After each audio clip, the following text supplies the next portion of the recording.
Assalamualaikum warahmatullahi wabarakatuh. Kembali lagi di channel kami Sang Pencerah Anak Bangsa.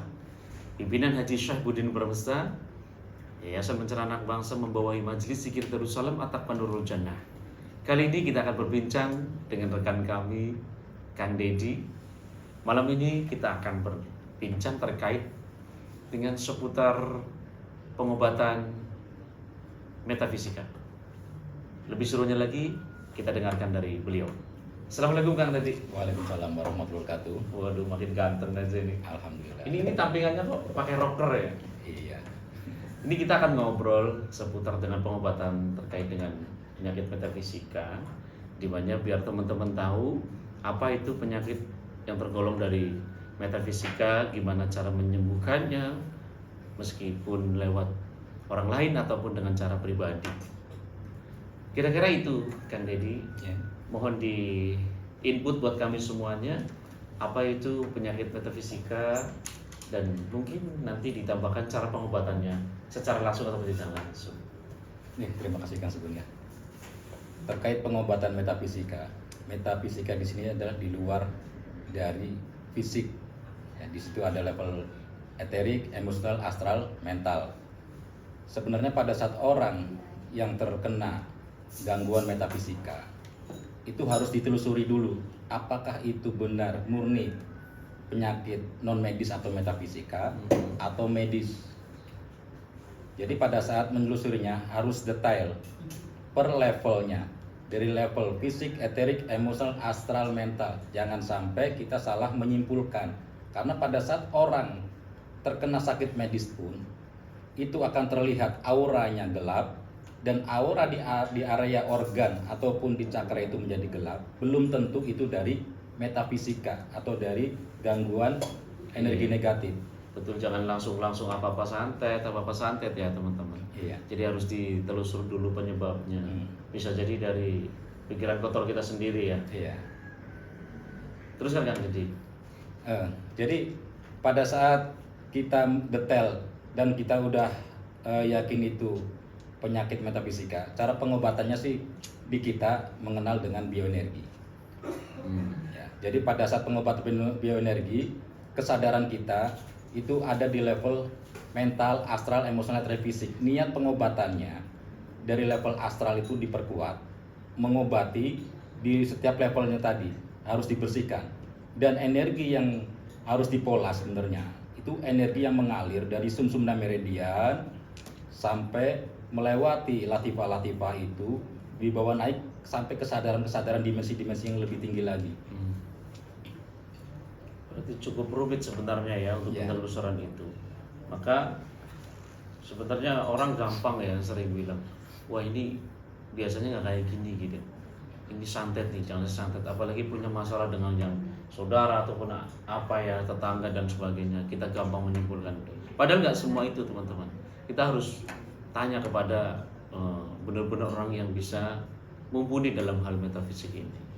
Untuk pengobatan itu sendiri gimana, Kang Dedi, menurut Kang Dedi? Iya, jadi pada saat pengobatan itu sendiri sebenarnya banyak teknik di setiap perguruan atau di orang-orang praktisi prana maupun di orang-orang spiritual, teknik pengobatannya berbeda-beda ya. Terkait pengobatan bioenergi ini di kita juga ada, yaitu pada saat kita sudah counseling dengan pasiennya, ya. Problemnya apa, masalahnya apa, dan kita sudah detail mengecek bahwasanya ini benar metafisika, ya kita akan terapi dari aura luar, aura dalam, setiap cakranya dibersihkan, setiap sumsumna meridiannya, bahkan otak kecilnya. Sebenarnya cara kerja dari metafisika itu, santet di sini kan banyak, metafisika ini banyak, ada yang mengenal dengan santet, teluh, tenun, vudu, ya kan, pelet, dan semuanya.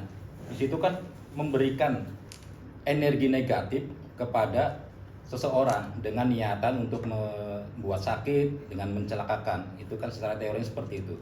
Nah, sebenarnya cara kerjanya itu harus biasanya yang didahului adalah otak pikiran dulu.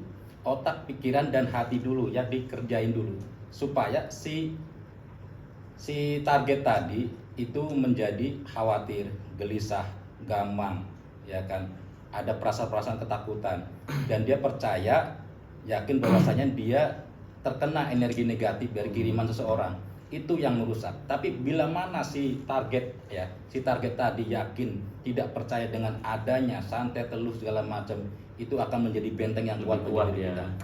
Nah, saya jelaskan lagi, sistem cara kerjanya emang seperti itu. Makanya teror dari seseorang yang akan mengirim energi negatif biasanya bisa lewat dimensi astral atau mimpi. Dia akan melalui mimpi, dengan gangguan-gangguan di dimensi mimpi, dia bisa jadi merasa ketakutan pada saat mimpinya jelek, buruk, atau mungkin dicelakakan pada saat dia di dimensi mimpi. Dia akan akan teror ke dia. Mimpinya kenapa berulang-ulang menjadi kurang baik bagi dia. Akan mempengaruhi pikiran dan akan mempengaruhi fisik. Imun dia akan gampang terkena sakit. Ya, jadi pikiran udah kena, hati perasaan was-was dia udah kena, di daerah dada juga dia merasa ada hawa panas lah gitu ya. Jadi yang diserang dulu adalah otak pikiran kita. Jadi ketika orang itu sudah tidak percaya lah akan adanya hal santet ya, itu akan menjadi imun buat sendiri ya, benteng yang lumayan kuat juga ya. Jadi kalau kita udah merasa takut, iya apa enggak, itu akan malah bocor teman-teman. Itu mengurangi benteng kita sendiri bahwa kita akan diserang atau enggaknya itu ya. Terlepas dari punya keahlian atau enggak, ada isinya atau enggak, itu menjadi penting berarti ya. Sangat penting. Sangat penting. Namun kepada orang-orang yang sudah pernah merasakan, bukan berarti tidak percaya ya. Pastinya akan, saya percaya sama santet. Cuman kita tidak bisa berbuat apa-apa karena tidak pernah tahu ilmunya dan sebagainya. Kira-kira untuk melindungi ataupun benteng sendiri selain dari yang sudah tidak percaya. Misalnya orang itu udah percaya nih. Orang itu percaya ada santet. Kira-kira biar kuat tidak kena santet itu gimana? Kang Deddy, sebenarnya banyak polanya. Yang pertama adalah orang yang mendekatkan diri kepada Allah itu akan membuat aura yang pejal. Orang yang mempelajari spiritual, orang yang mengolah energi, tenaga dalam, terus orang yang level energinya, emosinya tinggi. Level energi emosi ini kan pernah saya jelaskan terkait skala pemetaan level energi oleh David R. Hakim, bahwasanya pada saat orang yang di dimensi force dan di dimensi power, kalau force itu lemah, energinya lemah, misalkan orang-orang yang cemas, khawatir, terus malu, terus pesimis, ya kan, orang yang sombong, orang yang ya intinya itu energi yang destruktif ya, yang negatif, itu force. Itu di bawah angka 200 ya. Di atas angka 200 itu seperti orang-orang yang sukacita, bahagia ya, memaafkan, orang yang optimis, orang yang berpikir dan memahami, orang yang welas asih, cinta kasih, dan sampai ke tahap paling tinggi adalah pencerahan. Itu mempunyai level energi yang sangat tinggi dan sangat bagus. Itu yang akan membentengi dia dari gangguan-gangguan metafisika ya. Jadi orang-orang yang hidupnya optimis, yang bahagia, pola hidupnya bagus dan tidak percaya dengan sistem metafisika seperti itu akan membuat aura yang sangat bagus yang pejal. Iya, minimal buat benteng dirinya sendiri ya. Iya. Berarti untuk orang awam yang nggak mengerti tentang ilmunya, bagaimana cara mencegahnya, yaitu minimal begitu. Minimal kita pola sehat, berpikir bahagia, dengan tidak memunculkan pemikiran-pemikiran yang negatif, seperti yang cemas, putus asa, sakit hati, itu kan nanti energinya juga akan lemah ya, minus kurang dari 200. Marah, arogan ya. Artinya lebih ke balancing dirinya. Jadi ini untuk menambah benteng kita teman-teman. Nah Kang Deddy, kalau menurut Kang Deddy, yang namanya santet itu teluh, guna-guna itu sama aja atau beda? Sama aja di level metafisika, tinggal kapasitas atau kemampuannya. Makanya pada saat orang pengobat atau orang yang penyembuh energi prana itu untuk mengobati si pasien, kan ada yang tekniknya berbeda-beda, dan ada yang mampu mengobatin dan ada yang tidak. Nah, cara kerjanya sendiri kan terkait tadi bahasa metafisika, ada santet, teluh sendiri itu kan ada yang menggunakan energi negatif, ada yang menggunakan media benda.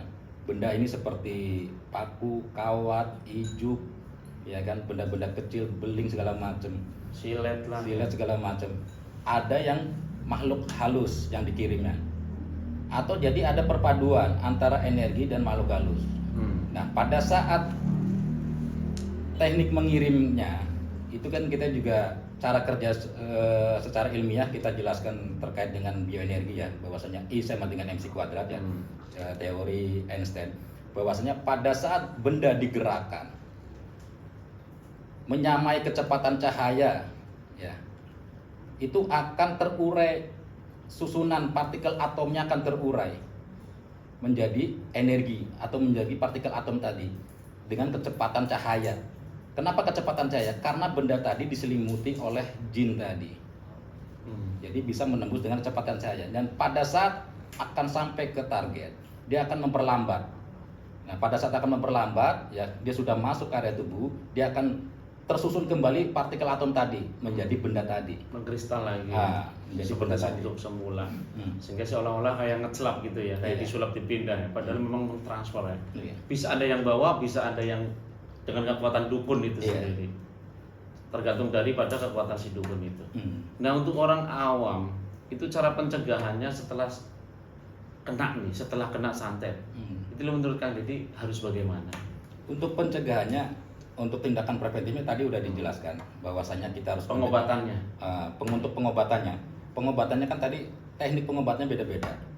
Ahli pengobatan itu pasti dia mengetahui ya, kalau ini teknik untuk mengobati metafisika akan seperti ini seperti ini. Cuman pada saat ada orang yang berobat, terus ahli metafisika atau pengobat tadi terkadang tidak murni mengobatin, ada teknik-teknik atau rekayasa yang dibuatnya. Misalkan keluar benda apa, belum tentu itu berupa benda, bisa jadi cuma energi negatif.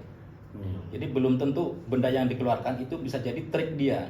Misalkan dia hanya bisa mengeluarkan 2 benda, misalkan benda paku dan benda sejenis padi gitu. Dia bisanya itu aja. Setiap dia ngobatin triknya itu aja. Nah, itu yang membuat si pasien akan terkuras hartanya untuk berobat terus. Nah, itu yang dikhawatirkan bila mana tidak tepat kepada orang yang bisa ngobatin. Iya.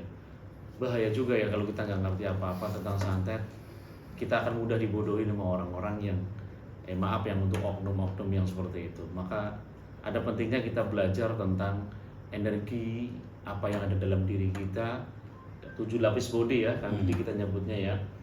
Terkait dengan 7 lapis body, santet itu sendiri atau guna-guna itu pastinya akan melewati 7 lapis itu. Iya.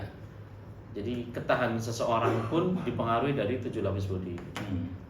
Nah, ketika orang-orang yang tadi yang kelas pertama, dia bahagia, pola sehat, normal aja gitu, tidak ada keputusasaan, tidak ada cemas, tidak ada takut. Energinya apakah secara langsung dia 7 lapis body itu baik? Ya, energinya dia akan baik. Tapi lebih baik lagi, lebih bagus lagi, lebih pejat lagi pada saat dia mengolah zikir, mengolah nafas, supaya benteng dia lebih kuat lagi, lebih pejat lagi. Dan terkait level energi tadi, emang itu sangat membantu. Misalkan tadi orangnya suka sodako, karena pada saat orang sodako dia akan didoakan orang banyak, orangnya ikhlas, bersyukur, itu ada ikatan energi dia dengan Sang Pencipta atau Allah itu sendiri. Karena pada saat dia hidup dalam kebahagiaan, rasa syukur, damai itu, otak pikiran dia dan jantung perasaan dia itu sudah koheren, sudah sinergi, dan itu yang akan mendekatkan diri ke level medan kuantum. Nah, karena medan kuantum itu ya bagian dari kita sendiri gitu. Lebih bagus ya, jadi bukan berarti kita melihatnya orang itu lemah, tapi lebih ketenang ya. Iya. Lebih ketenang. Jadi ketika objek ini tenang, manusianya ini tenang, maka energi yang dihasilkan sebetulnya lebih besar daripada orang yang pecicilan ataupun arogan. Lebih gampangnya begitulah untuk yang secara awamnya gitu. Jadi tenang itu menghasilkan energi yang besar. Karena tenang dengan tidak berbuat apa-apa pasti kan beda. Karena tenang itu pasti dia menanggapi, bukan bereaksi ya. Lebih ke bereaksi lah kalau orang-orang yang energinya minus itu, yang tidak pejal itu ya. Lebih bukan bereaksi karena dikit-dikit marah dan sebagainya. Terus untuk pengobatan yang maksimal itu sendiri gimana Kang Deddy, menurut Kang Deddy? Iya. Jadi pada saat ada orang yang tenang, tenang. Pada saat ada orang yang mengobatin terus dia ternyata merasa tidak mampu, mungkin bukan level dia misalkan. Karena yang dikirimnya itu berupa energi dan jin atau kodam. Ada yang berupa energi saja, ada dua-duanya juga yang dikirim. Nah, pada saat sang pengobat dia hanya mengandalkan hodam dia saja, sedangkan hodam kalah dengan energi negatif, Karena pada saat sesuatu organ itu yang diserang, biasanya kelemahan dari target atau target tadi pasien tadi, yang pertama diserang setelah akal, pikiran tadi dan hati tadi, perasaan tadi adalah organ yang terlemah. Yang lagi sakit. Organ yang lemah di area mana? Si energi itu akan bersarang di situ. Dan pada saat orang tidak bisa mengobatinya karena dia mengandalkan hodam, dan hodam kalah dengan energi. Hodam tidak bisa merusak energi, tapi energi dapat merusak hodam dan dia akhirnya tidak mampu. Nah, teknik pengobatannya itu sendiri, ya tadi kita harus naik ke dimensi yang lebih tinggi lagi, yaitu dimensi astral mental. Nah, bila mana yang dikirimnya benda, kita tidak harus mengeluarkan berupa benda juga. Karena di dimensi kita akan naik di level di atasnya benda atau fisik tadi, yaitu di level astral. Ya. Jadi kita niat pada saat kita di dimensi astralnya, energi yang berupa benda tadi kita tarik untuk menjadi energi lagi. Jadi yang kita keluarkan adalah energinya, bukan bendanya. Jadi supaya aspek psikologis si target atau si pasien itu tidak kaget, tidak bersudon ke orang lain dan sebagainya. Karena pada saat orang yang sudah kena, terus kita tidak mengasih motivasi atau energi positif, ya konseling yang baik, dia akan mengalami selective thinking. Artinya pada saat dia mengalami sakit, mengalami sial, mengalami kecelakaan atau apa, selalu dikaitkan dengan metafisika tadi. Padahal itu murni kecelakaan dia, murni sakitnya dia, atau murni kesialannya dia saja, kecerobohan segala macam, tidak berkaitan dengan energi negatif yang dikirim sama orang. Nah, kita harus menjelaskan supaya si target si pasien tadi lebih positif thinking saja. Dijelaskan tentang medisnya saja, bukan non medisnya. Karena udah positif thinking aja sudah menjadi benteng ya. Iya. Poin benteng untuk diri sendiri kalau ketika kita sudah berpositif thinking. Berarti ketika kita menghancurkan benda yang ada di dalam, yang sudah mengkristal bentuk benda, kita hancurkan menjadi energi, baru kita tarik, itu bisa ya. Jadi keluarnya itu bentuknya energi lagi dan tidak kasat mata. Tahu-tahu sembuh aja ya. Iya. Ketika di ronsen biasanya kan awal nih yang lagi viral, yang dulu-dulu viral lah kalau di berita-berita. Di ronsen ada siletnya, ada guntingnya dan sebagainya macam-macam. Ketika orang santai ada pakunya. Ternyata bisa dihilangkan ya paku itu dengan cara metode yang ini. Dihancurkan dengan energi menjadi energi metafisik lagi ya. Dihancurkan. Itu lebih aman sih untuk mempengaruhi pola pikir kita. Tapi kalau sudah seperti itu ya pasti akan tetap aja, oh ini santet karena udah tadi di ronsen ada pakunya, ternyata di ronsen lagi nggak ada ya, karena sudah dihancurkan aja gitu. Cuman kita sebagai pengobat lah ya, bisa dibilang pengobat ya, harus pandai-pandai mendoktrin orang itu biar selalu berpositif thinking. Dia tidak ada curigaan kepada tetangga atau saudara, apalagi dia lagi kena masalah dengan siapa, pasti tujuannya ke situ. Padahal bukan gitu, belum tentu dan sebagainya. Nah, menurut Kang Deddy, saran-saran buat saya, buat teman-teman semuanya yang di sana untuk menyikapi hal-hal yang sekarang nih, kan lagi banyak juga nih pengobatan, banyak banget bentuknya macam-macam. Biar kita tuh aman daripada akidah. Apakah lebih aman kita juga hanya main di energi saja? Pengobatinya lewat energi prana yang kita olah, ataupun dengan cara-cara teknik yang lain gitu. Ya, kalau saya akan jelaskan lagi ya. Yang pertama tadi tindakan preventif kita adalah mendekatkan diri pada Allah, memperkuat zikir kita, memperkuat hubungan kita, memperbaiki sholat kita supaya terhubung, terlalu connect dengan medan kuantum, terkonek dengan Allah itu sendiri. Ya. Terus pada saat ada orang yang terkena seperti itu, jangan langsung divonis adalah metafisika. Bisa jadi tadi ya itu medis. Tapi dianggapnya non medis. Jadi harus mentelusurinya, harus benar-benar detail setiap levelnya, setiap dimensinya. Karena dimensi itu ada 7: fisik, eterik, emosional, astral, mental, psikis, spiritual. Ya. Artinya harus detail. Ini di level mana? Apakah benar metafisika apa enggak? Terus pada saat yang di era sekarang, artinya tidak semuanya selalu metafisika atau santet tadi. Bisa jadi misalkan penyakit di era sekarang itu banyak jutaan penyakit. Bisa jadi itu penyakit langka. Tapi pada saat dokter tidak bisa mendiagnosa, oh ini penyakit apa, akhirnya masyarakat mengecapnya atau menamakannya itu adalah santet atau metafisika. Padahal bisa jadi, contoh misalkan jenis racun. Pada saat orang terkena racun, dan racun itu kan emang banyak dan tidak bisa didiagnosa oleh dokter. Akhirnya sifatnya seperti aneh. Akhirnya orang berasumsinya adalah terkena metafisika. Terus yang terkait penyakit langka. Penyakit tadi yang saya jelaskan memang banyak. Jutaan penyakit dan masih banyak penyakit yang tidak bisa didiagnosa oleh dokter.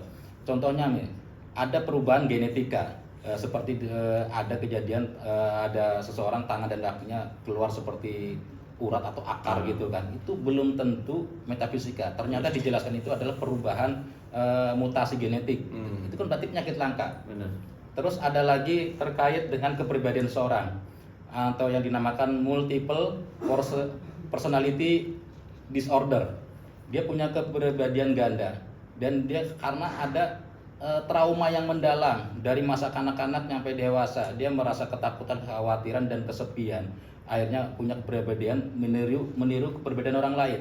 Akhirnya pada saat dia kesepian, butuh perhatian dari orang lain. Akhirnya pada saat dia butuh perhatian dari orang lain, dia melakukan perbuatan-perbuatan yang tidak baik. Misalkan perutnya ditusuk-tusuk kawat supaya orang lain itu memperhatikan dia. Oh, saya butuh pengobatan. Oh, saya kena ini, kena saya. Tetapi pada saat dicek secara dunia kedokteran, itu si kawat tidak masuk ke organ terdalamnya dan ukurannya sama semua. Bisa jadi orang tadi mempunyai penyakit psikologis, kelainan psikologis tadi yang ditambahkan multiple personality disorder tadi. Karena harusnya itu masuk ke area organ dalam atau perut bagian dalam, itu perut cuma lapisan kulit di depannya saja. Terus misalkan ada juga yang memasukkan sendok atau garpu yang kecilnya, itu pun sama, bisa jadi itu penyakit kelainan psikologis tadi. Kalau terkaitnya ada yang lain di perut, ternyata ada handphone, ya kan? Alhamdulillah. Ada yang namanya bola sama magnetnya. Seperti handphone itu kan terjadi di lapas ya, napi. Kenapa handphone? Karena di napi itu dilarang membawa handphone. Ternyata handphone itu dimasukkan. Nah, itu handphone yang kecil gitu. Dilihat di rongsonnya, ya, ternyata handphonenya itu bisa jadi bukan metafisika. Terus anak kecil yang di dalamnya, di dalam perutnya itu ada magnet dan bola kecil, itu pun bukan metafisika, itu murni tertelan gitu. Jadi penyakit langka, terus jenis-jenis racun, terus penyakit tadi ya multiple personality disorder itu ya, penyakit kelainan psikologis, itu pun harus kita tahu. Artinya jangan sampai kita salah menyimpulkan bahwasanya itu bukan metafisika. Dan terkait bila mana kita terkena metafisika, kita pun harus berhati-hati. Jangan sampai sang pengobat itu melakukan hal yang kurang baik lah, misalnya menggunakan trik-trik seperti sulap segala macam ya, dikeluarkan barang supaya dia merasa ya kan bisa ngobatin segala macam, ternyata masih belum sembuh juga. Akhirnya kita berobat lagi kemana-mana, akhirnya harta habis gitu kan. Berarti Kang Deddy percaya adanya santet? Ya, emang ada. Dari dulu emang ada. Karena dari teman-teman di luar pasti ada yang saya nggak percaya santet, saya percaya santet. Pasti ada dua versi ini ya, dan akan selamanya pasti akan ada dua versi ini. Ada yang percaya, ada yang enggak. Tapi untuk yang tidak percaya, ya Anda termasuk orang-orang yang sudah punya benteng murni daripada orang yang percaya. Karena orang yang nggak percaya pasti punya benteng murni untuk lebih tebal ya auranya, ataupun energinya lebih bisa melindungi dirinya sendiri lebih banyak daripada yang percaya. Yang percaya lebih berhati-hati mendekatkan diri kepada Tuhan Allah Subhanahu wa taala dengan cara berzikir, sholat, ibadah, beramal baik dan sebagainya, mendekat kepada para alim ulama, orang-orang saleh agar tidak selalu bernegatif thinking. Intinya kontrol pada diri ya. Kontrol pada diri. Nah, pembicaraan malam ini cukup singkat ya teman-teman semuanya. Mudah-mudahan kita semuanya bisa mengambil ikhtibar daripada perbincangan ini, dimana ketika orang yang sudah percaya santet, maka minimal lisannya, akhlaknya itu harus dijaga biar tidak menyakiti orang lain, biar tidak ada clash kepada orang lain dan pihak lain, dan tetap terus berusaha mendekatkan diri kepada Allah Subhanahu wa taala.